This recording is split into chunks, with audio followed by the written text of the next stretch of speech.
ज़िंदगी यूँ ही कट रही थी, मैं भी खुश थी, वो भी खुश था।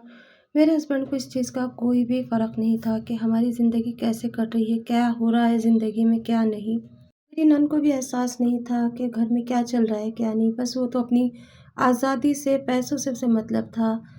भाई उसका कमा के लाता, उसकी गोद में डाल देता और वो खुश हो जाती। उसे ये नहीं पता था भाभी की ज़िंदगी में क्या चल रहा है या उसका बेटा कौन-सी तरफ पहुँच गया है, ज़िंदगी कहाँ से कहाँ ले जा रही है, कुछ एहसास ही नहीं था। मैं भी अपनी ज़िंदगी में खुश थी, मुझे वो चाहिए था जो मुझे मिल चुका था। लेकिन ऐसी खुशियाँ कितने दिन की होती हैं, एक तो अल्लाह की नज़र में बुरे, दूसरे दुनिया के सामने भी बुरा हो जाता है। कभी न कभी ये चीज़ें खुलती ज़रूर हैं, छुपती नहीं हैं।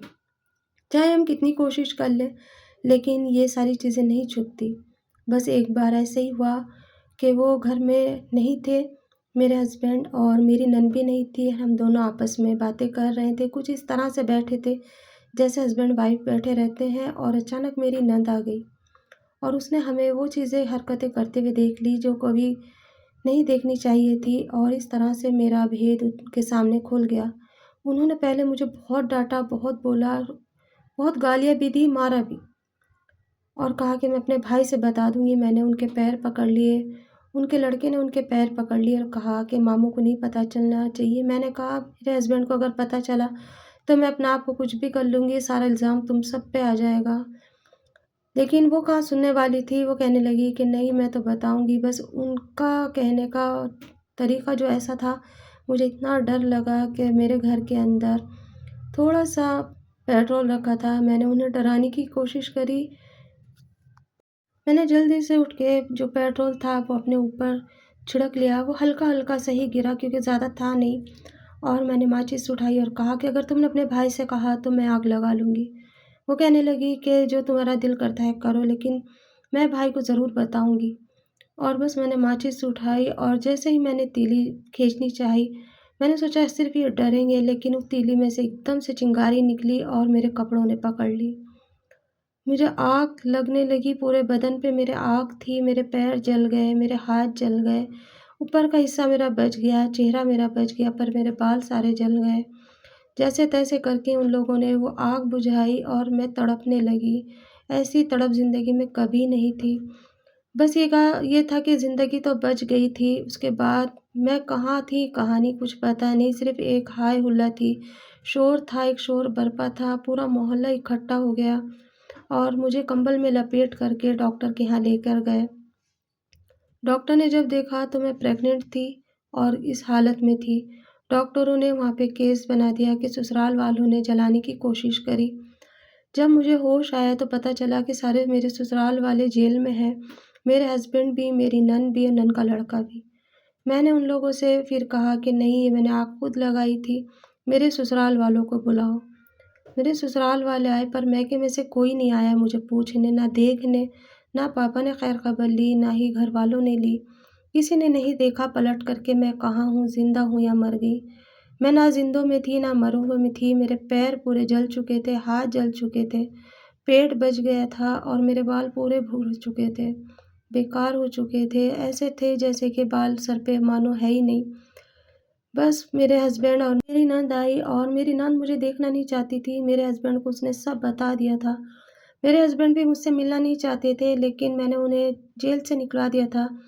इस वजह से वो लोग बाहर आ गए थे। पुलिस ने मुझे बताया कि जिस टाइम मैं बेहोश थी, तो मैं एक ही बात कह रही थी कि मेरे ससुराल वाले मुझे परेशान करते हैं, जिसकी वजह से मैंने अपने आप में आग लगाई। बाद में मुझे याद आया, ये बात मैं बार-बार दोहरा रही थी कि अगर मुझे कुछ भी हो गया ना, तो मैं तुम्हें सबको फँसा दूँगी और तुम सबको ये बता दूँगी कि मैं क्या कर सकती हूँ। और उसी टाइम पे माचिस की तीली पता नहीं कैसे मेरे हाथ से लग गई और उसमें से आग निकली और मैं जल गई।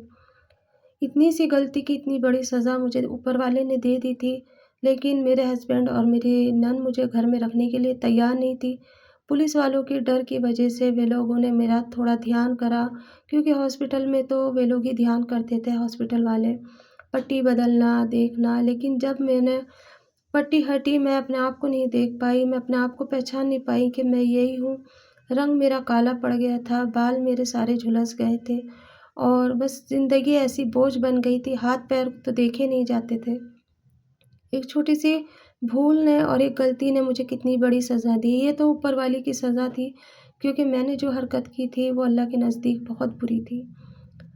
मेरा बच्चा ज़ाया कर दिया गया, क्योंकि वो इस हालत में नहीं हो सकता था और वो सही भी नहीं था। ये हम दोनों के प्यार की निशानी थी। उस लड़के ने मुझसे बात करनी बंद कर दी थी और मेरे हस्बैंड भी मुझे अब नहीं देखते थे। घर ले जाने की जब बारी आई तो कोई भी साँस लेने को तैयार नहीं था। लेकिन जब हॉस्पिटल वालों ने कहा कि हम तुम्हारे नाम की फिर कंप्लेन कर देंगे अगर तुम इसे नहीं लेकर गए, दबाव में आके वे लोग मुझे अपने घर ले गए। पर ना तो वहाँ खाने को पूछता, ना कोई पानी को पूछता। मैं ऐसे ही पागलों की तरह बैठी रहती भूखी, क्योंकि मेरे हाथों में ज़ख्म थे, पैरों को में ज़ख्म थे, मैं चल फिर नहीं सकती थी। बस माज़ूर की तरह एक तरफ बैठी थी और देखती रहती थी कि किसी तरह से कोई तो मुझे खाने को दे, पानी दे। हॉस्पिटल में तो हॉस्पिटल वाले जितनी भी वार्ड बॉय थी, औरतें थीं, लेडीज़ आया जिन्हें कहते हैं या नर्स कह लो, वो मुझे खाना खिलाती थी, मेरा मुँह साफ़ करती थी और यहाँ पर कोई भी नहीं था जो कि मुझे कुछ खाने को दे। उस लड़के ने अब मेरी तरफ से बिल्कुल ऐसा मुँह मोड़ लिया था, जैसे वो मुझे जानता ही ना हो। बड़ी हैरानगी होती थी, कभी तो वो मेरा इतना दीवाना था और आज वो मुझे ऐसा कर बैठा था जैसे वो मुझे जानता ही नहीं।